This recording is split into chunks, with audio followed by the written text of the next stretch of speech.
Okay, so what I'm doing here is I removed the battery box, air filter, most of the upper intake stuff. Right now I'm labeling everything. So like example, this is the battery, positive battery, idle air control valve, mass airflow sensor and temperature, O2 sensor.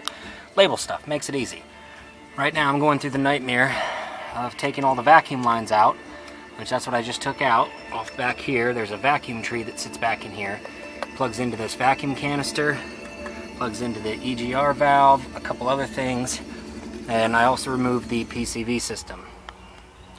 Plugs in right here. Here's the PCV valve.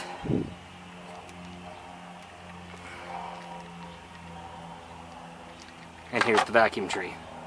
I think it's easier to just pull this out as one unit. The long red line you're seeing actually runs to my fuel pressure regulator. This car is a return system car, I should note that.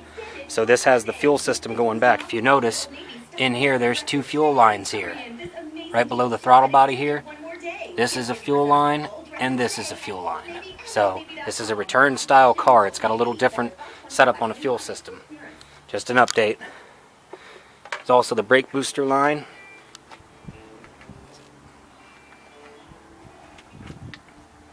Battery cable, air intake, all that fun stuff.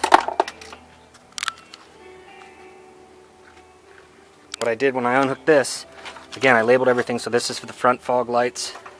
This is the entire fuse box as one unit. This actually clips into the battery tray. But for right now, as you can see, I can pick it up and move it. I can move the whole thing out of my way. This is the way I like to do it. So none of this is in your way. Other people recommend this as well, and it's a great idea. I just rehook up the ground right there, as you can see.